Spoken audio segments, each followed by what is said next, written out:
Vou dar um recado importante da 1xBet para você que está ligado aqui nos canais da plataforma Atenção Vascaínos. Primeiro comentário fixado tem um link. Através dele, você faz um cadastro, mas só se você tiver 18 anos. É a primeira dica. Segunda dica, você precisa ter responsabilidade. Não gaste aquilo que você não tem. Isso é fundamental. E um terceiro aspecto, para a sua segurança. A 1xBet está regulamentada pelo governo brasileiro, podendo atuar aqui no Brasil. Portanto, use o link, use a palavra Vascaínos, acompanhe os jogos e também as odds e se divirta demais. 1xBet, que é patrocinadora de grandes clubes, campeonatos e entidades esportivas e também aqui da plataforma Atenção Vascaínos. Alô, turma boa do canal Ave Mais, um grande abraço. Muito bom dia para você ligado aqui no canal 2 da plataforma Atenção Vascaínos. Estamos chegando com o Acorda Vascaínos bem cedinho, mas bem cedinho. Você ouviu agora há pouco o recado da 1xBet. Vamos então falar do Vasco, nesse Acorda Vascaínos, em que a gente, todo dia de manhã, de domingo a domingo, estamos aqui agradecendo a você que abre a sua casa, o seu dia, nos ouvindo. O Vasco faz logo mais contra o Atlético Mineiro seu penúltimo jogo do Campeonato Brasileiro. E eu quero fazer uma reflexão com vocês a respeito da pergunta que a gente vai fazer em algum momento, mas eu quero fazer hoje. Foi um Campeonato Brasileiro bom do Vasco? Vamos colocar na balança, o Vasco não briga para cair. 2 rodadas antes, o Vasco já está tranquilo. Ano passado, a essa época, a gente estava desesperado. A gente tinha empatado com o Atlético do Paraná, perdíamos para o Grêmio em Porto Alegre e vínhamos decidir na última rodada contra o Bragantino em São Januário. Agora não, a gente faz 2 jogos, mas para tentar honrosamente terminar a temporada e não temos pelo menos esse fantasma. Diferente, por exemplo, do Atlético Mineiro, que mesmo que de forma muito parca, tem aí uma chance. O Fluminense melhorou muito sua condição, ganhando do Cuiabá, praticamente se afasta. Mas tem ganhado do Cuiabá. E a gente tem aí outros que estão ali embaixo perigando. O Atlético do Paraná, por exemplo. A gente tem o Red Bull Bragantino, que estava brigando contra nós no ano passado, chegou a brigar pelo título, né? E tá aí, muito arriscado a ser degolado, voltar para a segunda divisão. Por esse aspecto, foi bom, foi legal. A gente não pode negar isso. Mas como aspecto esportivo, desempenho, performance, foi muito, mas muito decepcionante, porque em algum momento o Vasco nos iludiu. Mas acho legal a gente botar aqui nas circunstâncias o que ocorreu nessa temporada. O Vasco começou o ano com o Ramon Dias, que começou mal, com a pré-temporada montada nas coxas, e isso impactou no ano.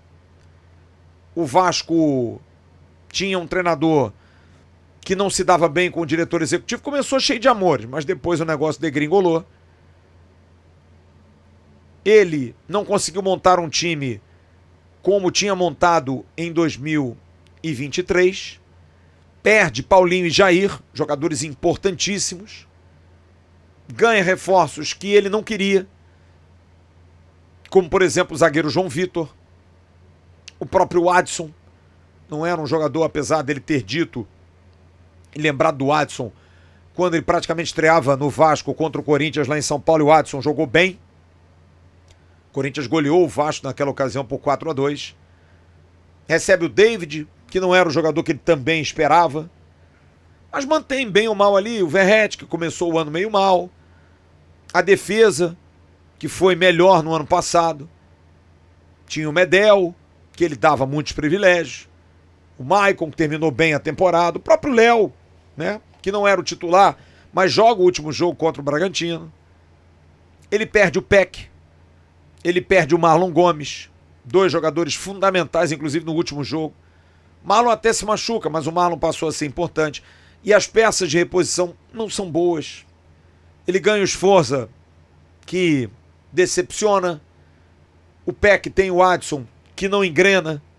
Enfim, ele não tem reforços bons, cria um clima bélico junto com o diretor controverso do Vasco, Alexandre Matos. Ali já é uma efervescência em relação à SAF.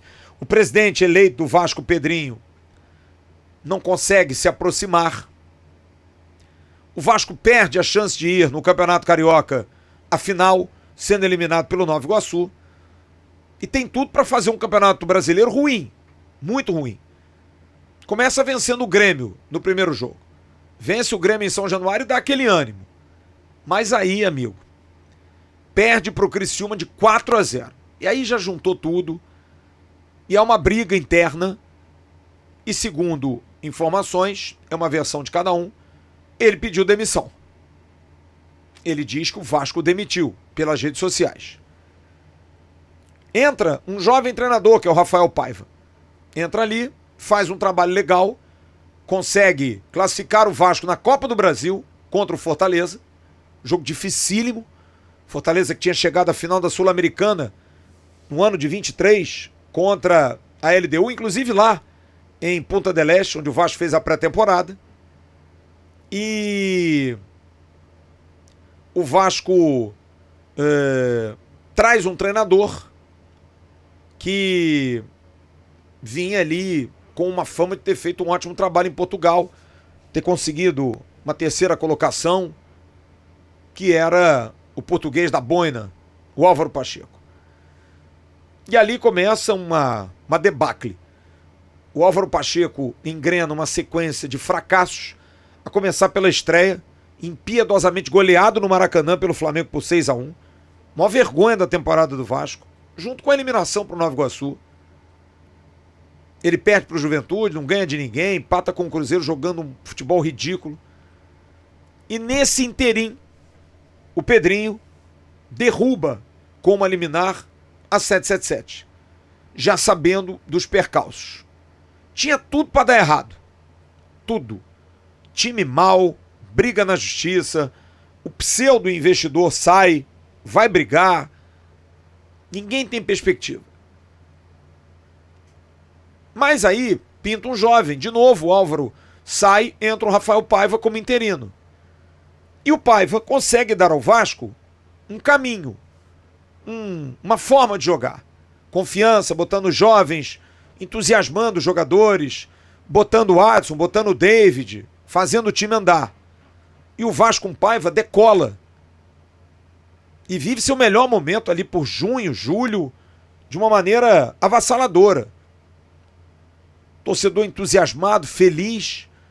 O Vasco anuncia a contratação do Felipe Coutinho. É uma festa gigante, uma festa enorme. Torcedor lota São Januário, expectativa pela estreia e fica aquela, vai estrear, não vai estrear? E aí ele estreia contra o Atlético, derrota em Belo Horizonte. Tem o jogo do Grêmio em Chapecó, uma chuva danada, planejamento errado. Ele vai para Chapecó e o Vasco perde de novo. E aí começa a ficar estranho. Mas vem a Copa do Brasil. E Papai do Céu está do lado do Vasco. O Vasco consegue ganhar do Atlético do Paraná, a classificação em Curitiba, heróico, ganha nos pênaltis, como conseguiu ganhar do Fortaleza, como conseguiu ganhar do Água Santa. Mas o time não engrena. O time vai para uma semifinal contra o Atlético Mineiro, mas não vai bem. A jogada em cima do Pablo Verrete, manjada. Artilheiro do Vasco na Copa do Brasil, mas manjada. Campeonato Brasileiro, o time perde alguns jogadores. A janela não complementa. Vem um suíço, vem um mexicano, chileno na verdade, que veio do México. Vem 3 veteranos, vem um colombiano. Dá certo não. O time perde o rumo, perde a classificação para o Galo no Rio, para ir à final da Copa do Brasil contra o Flamengo. Jogando bem até, saiu na frente com o Verrete de pênalti, o Hulk fez um gol a 8 minutos do final. Trazendo o Vasco para uma realidade. Mas não dá para negar que o trabalho do Rafael Paiva, que parece ter estagnado muito em função da perda de Adson, de David, que nesse meio do caminho se machucaram seriamente, do próprio Estrela, que teve uma estreia maravilhosa contra o São Paulo, fazendo gol e também se machuca. A falta de reposição traz ao Vasco uma realidade triste para o seu torcedor, mas que mesmo assim comprou uma ideia, esgotando ingressos, indo a todos os jogos, mas o Rafael Paiva não conseguiu mais dar diapasão a esse time, rumo a esse time, formato a esse time. Nesse meio tempo, o Vasco, com o seu presidente, tenta se justificar, fala de investidor, não fala, não consegue dar grandes perspectivas, e o Vasco vai caindo, mas consegue atingir 43 pontos. Nos últimos 15 jogos, tem apenas 2 vitórias contra Cuiabá e Bahia, chegando ali aos 43 pontos, mas tem 8 derrotas, tem 5 empates. Cai demais nos últimos 2, 3 meses. Outubro, novembro são terríveis, colocando um finalzinho ali de setembro. E o time decepciona no final, talvez não sendo a palavra adequada. Porque você se decepciona com alguém que você espera muito. E talvez esse time não fosse isso tudo. Mas eu tenho que dar uma palmatória ao jovem Rafael Paiva. Ele sim foi o grande responsável, que de alguma forma ele conseguiu dar jeito ao time. Se depois estagnou, se depois não foi a lugar nenhum, incompetência dele também. Mas muita incompetência do grupo. Porque eu já falei isso aqui uma vez e vou repetir. Esse grupo é o grande culpado da temporada. Talvez tirando os jogadores que fizeram no ano passado uma espinha dorsal capacitada e que nos dava expectativa, como Léo Jardim, como Piton, como Matheus Carvalho, como Verrete. Talvez aqueles que tenham chegado depois não tenham sido competentes para manter isso, como o João Vitor, como o Hugo Moura, como o próprio Felipe Coutinho, como o suíço, como o chileno. Dimitri Payet teve uma temporada de altos e baixos, joga bem contra o Bangu no Campeonato Carioca, depois faz um jogo maravilhoso contra o Bahia, mas muito pouco, muito questionado, não viaja, sente sempre alguma coisa às vésperas, contestado. Foi a temporada do Vasco, foi o ano do Vasco. Então eu vejo uma temporada que talvez não possa se usar a palavra decepção. Talvez eu use a palavra ou a expressão mais do mesmo. Porque, apesar da tentativa com a demissão do staff do final do ano passado, a entrada do Alexandre Matos, que foi cercado de grande expectativa, foi uma tragédia, um trabalho ruim, um trabalho que deixa o Vasco tendo que pagar 2 milhões a mais para o João Vitor, em caso do Vasco ficar na primeira divisão, que revende o Orediano, com o Vasco perdendo agora na compra do Cincinnati, porque o Vasco comprou o jogador por um valor, empresta e em caso de nova compra o Vasco só ganha 60%. Os outros 40% são para quem vendeu, que na verdade ficou com 140%. E nós ficamos com 60%. É a negociação do Cleiton Casapia, que o Vasco tem que pagar 3 milhões de euros e empresta já para o futebol português, já numa de toca-pau, faz isso, resolve aí e paga. O Rio Ave, que é o clube do grego Marinakis, que agora é a conversa da vez. Então, enquanto desempenho esportivo, eu não sei se a palavra é decepcionante. Talvez a palavra seja tristeza, porque a gente não viu o Vasco evoluir mais um ano. Mais um ano que se vai. Talvez a única evolução do Vasco nesses últimos 2 anos, 23 e 24, é de pagar em dia. O que é muito pouco para quem pretendia dar um salto de qualidade. Para quem viu mais um ano seu grande rival, um dos grandes rivais, ganhar a Copa Libertadores. E está na bica para ganhar o Campeonato Brasileiro, podendo ser hoje o Botafogo. Como viu ano passado o Fluminense, como viu no ano retrasado o Flamengo, como vê esse ano o Flamengo ganhar a Copa do Brasil, como viu o Fluminense ganhar, apesar de estar brigando pelo rebaixamento, a Recopa Sul-Americana no início do ano, ganhando da LDU. E o Vasco chupando o dedo, não indo a lugar nenhum, não evoluindo, com as mesmas mazelas, as mesmas discussões, o conselho dividido, o conselho reclamando, a direção se explicando. Cansa. O Vasco cansa. Mas como eu estou aqui hoje com a pergunta se o Vasco fez um ano melhor no Campeonato Brasileiro do que esse, eu diria que em números absolutos, sim. Em tranquilidade, sim. Mas decepcionante? Não. Apenas é triste porque é uma constatação. O Vasco passou a ser isso aí. Brigando no meio de tabela, classificando para uma Sul-Americana, sem um grupo capaz de entender o tamanho do clube, que desrespeitou o torcedor nas últimas rodadas, que se borrou de medo de se classificar para uma Copa Libertadores, sentiu a responsabilidade, nada me tira da cabeça que é isso. E isso, é claro, repercute. O time no máximo vai chegar numa Sul-Americana, enquanto o Corinthians tá brigando para não cair, Ramon Dias pressionado, ontem ganha do Bahia, tá praticamente na Libertadores da América. Como o Internacional teve um problema sério de enchente, pessoas morrendo, perdeu seu CT, ficou sem estádio, reabriu o estádio contra o Vasco, perdeu pro Vasco, estava numa fase dura. Tá aí, ó, no G4, brigando para chegar a uma Libertadores direto.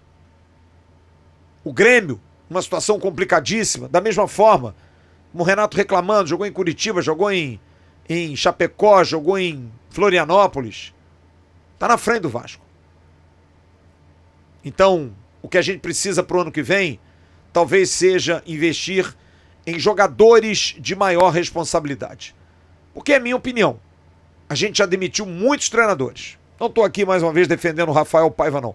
Mas dou a mão à palmatória. O Rafael Paiva foi o melhor que o Vasco teve em 2024. Se a gente for colocar numa balança o que o Vasco teve de melhor em 2024, foi o seu técnico, ou ex-técnico, Rafael Paiva, por alguns momentos, porque ele errou várias vezes também. Estava num momento insustentável, perdendo muito. Esses 15 aí, ele estava em 14. Não esteve no último jogo. Então o Rafael Paiva, mesmo assim, foi o melhor. Talvez esse seja o grande retrato. O melhor nosso do ano de 2024 ficou 14 jogos com 2 vitórias apenas. O que comprova um frágil trabalho de um clube fragilizado esportivamente, estruturalmente e administrativamente. Mas não há como negar. Vai ser uma semana mais tranquila, sem estresse. E a gente vai ficar, como a gente fica algumas vezes, azarando os outros, né? Vendo o sofrimento dos outros. Precisa olhar um pouquinho mais para nós, mais para dentro, que a gente também sofre demais pela nossa enorme incompetência. Que o Vasco vença o Atlético hoje, que os jogadores tenham vergonha na cara, que saibam que eles estão fazendo errado nesses últimos jogos. Esse time já jogou futebol, se não uma primazia de bola, jogou futebol competitivo. Compitam, joguem, tenham amor à camisa, alma para jogar. A torcida do Vasco merece, da parte de vocês, uma vitória hoje. Merece uma atuação digna para um time que não pode ficar, terminando o ano, taxado de frouxo e sem personalidade. Que vocês nos desmintam. Tá bom? Daqui a pouco tem um Bom Dia Gigante com Emerson Rocha. O canal Atenção Vascaínos. Aqui você tem a resenha do meio-dia com o Sérgio Quinde. À tarde também aqui o AV Games com o querido Sérgio Quinde. E a partir de 5h30 eu estarei no AV1 abrindo o pré-jogo para Vasco da Gama e Atlético Mineiro, bola rolando às 7 horas da noite. Tá bom? Grande abraço, bom dia. Em nome da 1xBet, estamos encerrando esse vídeo.